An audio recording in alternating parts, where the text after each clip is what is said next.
Liam और Clara एक पुराने जले हुए नक्शे की मंद रोशनी से निर्देशित होकर हॉलो फॉरेस्ट में प्रवेश करते हैं। घना कोहरा उनके चारों ओर घूमता है, जो गांठदार अजीब आकार के पेड़ों को स्पष्ट करता है। दूर क्षितिज में एक विशाल हवेली दिखाई देती है, जर्जर फिर भी एक भयानक हरी रोशनी से धड़कती हुई।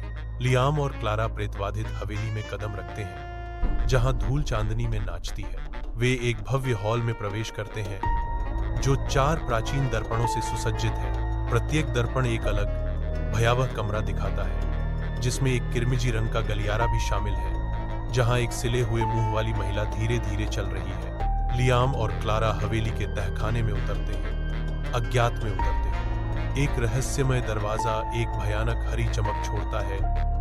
चेतावनी, दर्पणों को मत जगाओ। एक दर्पण की गहराई से एक महिला उभरती है, छायाओं और भयानक हरी आंखों वाली एक भूतिया आकृति। उसके होंठ बंद है, जैसे ही फुसफुसाहट हवा में भरने लगती है। सरमद सुनसान रेलवे स्टेशन पर पहुंचता है। डरावनी चांदनी लंबी परछाइयां डाल रही है। एक रहस्यमय आदमी परछाइयों से निकलता है, सरमद को एक टिकट देता है। एक बार सवार होने के बाद वापस जाने का कोई रास्ता नहीं है। सरमद टिकट लेता है, उसके होठों से एक घबराई हुई हंसी निकलती है।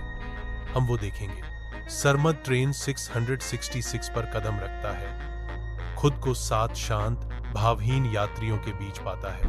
वह डर से त्रस्त एक महिला के बगल में बैठ जाता है। उसकी आंखें आतंक से चौड़ी हो जाती हैं। महिला तत्परता से फुसफुसाती है, बात मत करो, हिलो मत। यह कांच के माध्यम से देखता है। वीरान विस्तार में सरमद मंद रोशनी में सिलहुट की तरह खड़ा है। उसकी निगाह कांच पर टिकी हुई है। उसकी परछाई के चेहरे पर एक भयावह मुस्कान रेंगती है, जो सरमद के गंभीर चेहरे के बिल्कुल विपरीत है। प्रतिबिंब फुसफुसाता है, रात की हवा पर एक भयावह वादा किया गया है, तुम लगभग तैयार हो। रात के लबादे के नीचे माया, दानियाल, सैम और रिदा खुद को ब्लैक हॉलो शरण के भयानक फाटकों के सामने पाते हैं। डेनियल एक मुस्कान के साथ अपने फोन को ऊपर उठाता है। माया की बेचैनी भरी आवाज के साथ वायरल प्रसिद्धि का सपना देखता है। क्या होगा अगर कहानियां सच हो? जैसे ही रात में हवा चीखती है, सैम फाटक खोलता है और पागल खाना वापस देखता है। इसके भीतर रहस्य हलचल करते हैं। तो हम भूतों को एक अच्छा शो देंगे। पागल खाने के तहखाने में माया और दानियाल डर से भरे माहौल में कदम रखते हैं, जहां दीवारें भूले हुए अनुष्ठानों की कहानियां फुसफुसाती हैं।